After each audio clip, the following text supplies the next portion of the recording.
आर्थिक वर्ष 2080-81 को बजेट त सुन्नुभएको होला।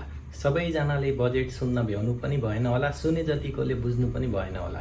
अन्ततः नेपाल सरकारका अर्थमन्त्री रामशरण महतले आर्थिक वर्ष 2080-81 को बजेट प्रस्तुत गरिसक्नु भएको छ। आर्थिक वर्ष 2080-81 को बजेटमा के कस्ता परिवर्तनहरू भए, मुख्य बुँदाहरू समेटेर मैले यो भिडियो तयार पारेको छु। एकदमै लाभदायक भिडियो हुन सक्छ। भिडियो पुरै हेर्नु होला। आउने सुरु गरौँ।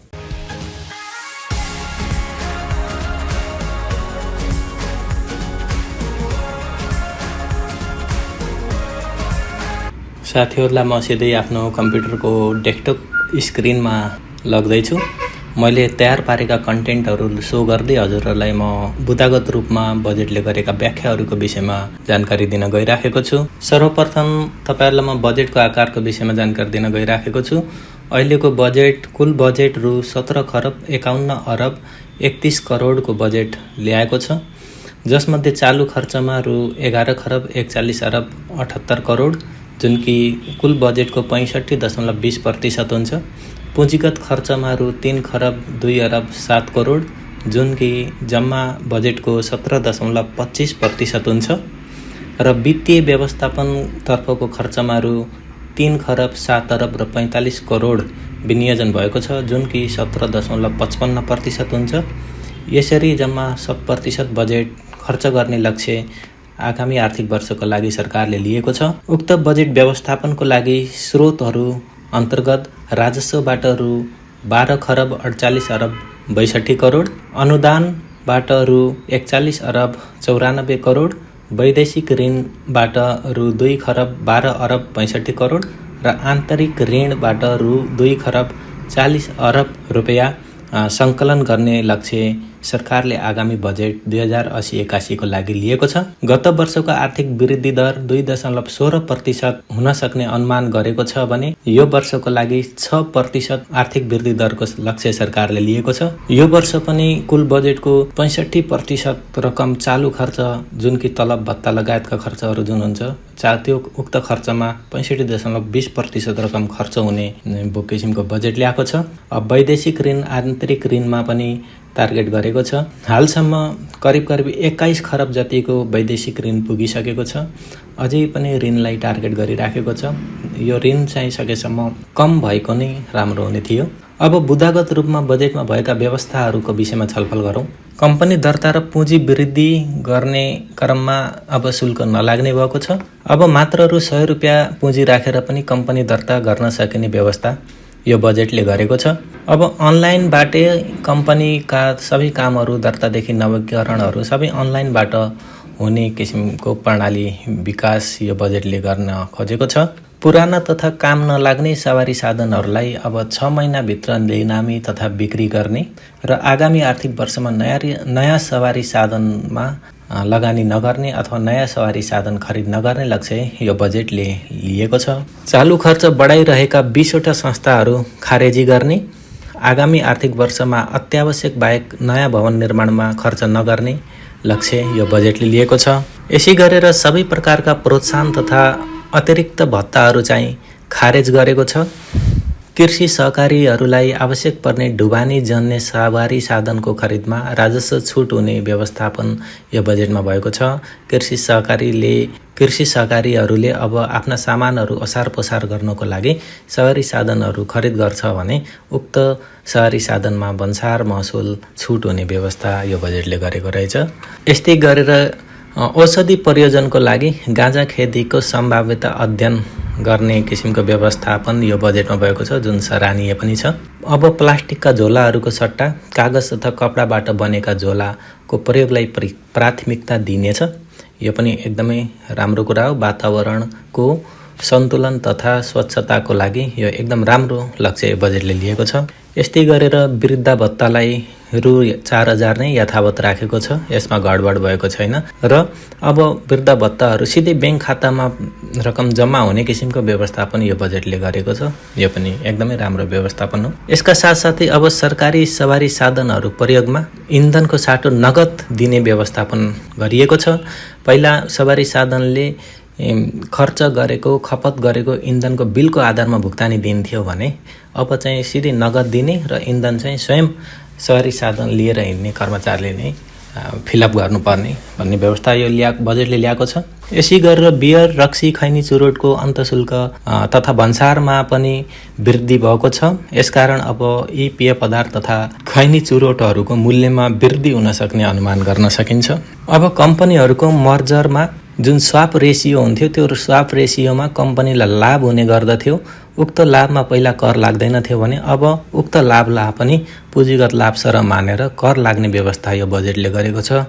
यो व्यवस्था चाहिँ एकदमै लगानीकर्ताहरूलाई दुरुत्साहित गर्ने किसिमको व्यवस्था रहेको छ। यस किसिमको लाभमा कर लाग्ने प्र्याक्टिस विश्व बजारमा नभएको नेपालमा प्र्याक्टिसमा ल्याइएको छ, जसलाई चाहिँ यो चाहिँ एकदमै विरोधाभास व्यवस्था ल्याएको छ।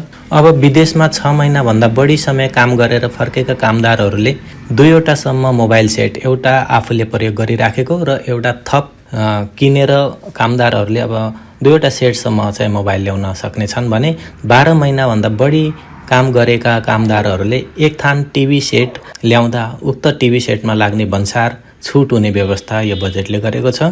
अब तपाईहरूले जतिसुकै इन्चको टेलिभिजन ल्याउँदा पनि एउटा सेटमा तपाईहरूलाई भन्सार महसुल छुट हुनेछ। यसै गरेर साना उद्योगीहरूले व्यावसायिक प्रयोजनका लागि पैठारी गर्नुपर्ने मिल तथा मेसिनरी सामानहरूमा 1% मात्रै भन्सार तिर्दा हुने यो व्यवस्था बजेटले ल्याएको छ। उद्योगीहरूले आफ्नो उद्योगहरूको लागि आवश्यक पर्ने मेसिनरी सामानहरू जुन हुन्छ उक्त सामानहरूमा तिर्नुपर्ने भन्सार जुन दर थियो अब 1% मात्र तिर्दा हुन्छ। उनीहरूको अलिकति लागत भए पनि घट्ने यो बजेटले व्यवस्था गरेको रहेछ। यस्तै गरेर विद्युतीय सवारी साधनहरूको करमा हेरफेर गरिएको छ। यसमा चाहिँ कर लगभग ओभरअल एभरेजमा हेर्दाखेरि कर वृद्धि नै भएको देखिन्छ।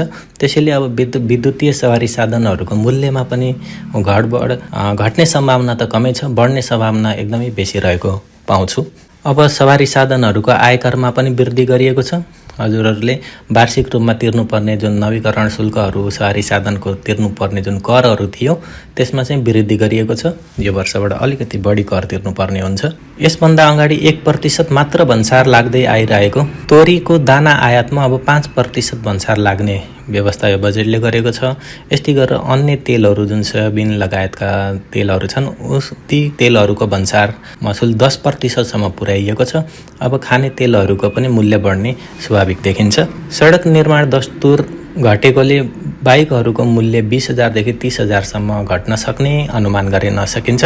यो बजेटले व्यवस्थापन गरे अनुसार सडक निर्माण दस्तुर पहिला चाहिँ 50,000 लाग्दै गरेको बाइकहरूमा अब 30,000 20,000ले डिस्काउन्ट दिएको छ भने अलि बढी सिसी भएकाहरूको बाइकहरूकोमा पनि त्यस्तै किसिमको छुटहरू गरिएको छ, घटाइएको छ सडक निर्माण दस्तुर। त्यसैले बाइकको मूल्य चाहिँ 20 देखि 30,000 घट्छ कि भन्ने अनुमान गर्न सकिन्छ।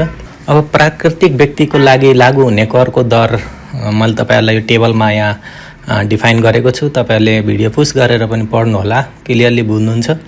अब करको दर एकल व्यक्ति दाम्पत्य व्यक्तिको हकमा एकल व्यक्तिको 5 लाखसम्म आय र दाम्पत्य व्यक्तिको 6 लाखसम्मको करयोग्य आयमा 1% कर लाग्छ। तलबको कर हो भने, तलबको आम्दानी हो भने, अन्य व्यावसायिक आम्दानी हो भने फेरि यसमा कर लाग्दैन, निल हुन्छ। त्यसपछिको 2 लाखमा 10%, त्यसभन्दा बढी 3 लाखमा 20%, त्यसपछि 30%, 36% र 39%सम्म कर लाग्ने व्यवस्था यो बजेटले गरेको छ। अन्तिमको रु 50 लाखभन्दा बढी करयोग्य आय भएका व्यक्तिहरूको हकमा 39%सम्म चाहिँ कर लाग्ने व्यवस्था यो बजेटले थपेको छ। यसै गरेर शिक्षक लाइसेन्सको परीक्षामा अब सबै विषय पढेकाहरू सहभागी हुन पाउने व्यवस्था गरेको छ। पहिला चाहिँ अन्य खालि एजुकेसन पढेका विद्यार्थीहरूले मात्रै शिक्षक सेवा लाइसेन्सको लागि परीक्षामा भाग लिन पाउँथे भने अन्य विषय पढेकाहरूले 1 वर्ष बिएड गरेर मात्रै शिक्षक लाइसेन्समा परीक्षामा सहभागी हुन पाउँथे। अब त्यो व्यवस्था खारेज भएको छ। सबै परीक्षामा विषय पढेकाहरू चाहिँ अब शिक्षक लाइसेन्समा सहभागी हुन पाउनेछन्। यस्तै गरेर जग्गाको कित्ताकाट यो बजेटले आधिकारिक रूपमा फुकुवा गरेको छ। अब जग्गाको किनमेल बढ्नुका साथै अब आर्थिक कारोबार पनि अलिकति लयमा आउने सम्भावना देख्न सकिन्छ। यस्तै गरेर मुह करतर्फ पनि केही परिवर्तनहरू भएको छन्। अब 1 करोडसम्म कारोबार गर्ने करदाताहरूले 4 महिनामा एकपटक मासिक विवरण बुझाउँदा हुने व्यवस्था गरेको छ। पहिला यो व्यवस्था मुह कर विवरणमा मुह कर विवरण मासिक बुझाउनु पर्ने हुन्थ्यो। अब 1 करोडसम्म कारोबार छ कुनै करदाताको भने 4 महिनामा मासिक विवरण बुझाउन मिल्छ भने तिर्नुपर्ने कर पनि अब 4 महिनामा तिर्दा हुन्छ। सबै प्रकारका करदाताहरूलाई QR कोड सहितको कर चुक्ता अब अनलाइनबाटै उपलब्ध गराउने व्यवस्था यो बजेटले गरेको छ। यो पनि अलि राम्रै व्यवस्था हो। अब कर कार्यालयमा गएर लाइन लाग्नुपर्ने र अनावश्यक झन्झटिलो समय खर्च लगायत पैसा पनि खर्च जुन हुने गर्दथ्यो त्यसबाट करदाताहरूलाई छुटकारा मिल्ने किसिमको व्यवस्था बजेटले गरेको रहेछ। यस्तै गरेर सबै प्रकारका इजाजतहरू नवीकरणमा अब अनिवार्य रूपमा कर चुक्ता र प्यान नम्बर आवश्यक रहेको छ। तपाईँ डाक्टर हुनुहुन्छ, इन्जिनियर हुनुहुन्छ अथवा लेखा परीक्षक हुनुहुन्छ वा अरू कुनै सेवामा इन्भल्भ हुनुहुन्छ र तपाईँले कुनै निकायबाट इजाजत लिनुभएको छ, उक्त इजाजत नवीकरणमा अब अनिवार्य कर चुक्ताको प्रमाणपत्र र प्यान नम्बर पनि आवश्यक रहेको छ। यस्तै गरेर सबै प्रकारका ब्याङ्क खातामा अब अनिवार्य कर चुक्ता र प्यान नम्बर आवश्यक भनेर पनि भनेको छ। अब तपाईँहरूले आफ्नो बुबा आमा सबैको ब्याङ्क खातामा कारोबार गर्नुहुन्छ, ब्याङ्क खाता खोल्नुहुन्छ भने अनिवार्य रूपमा अब सबैको पान नम्बर हुन आवश्यक छ।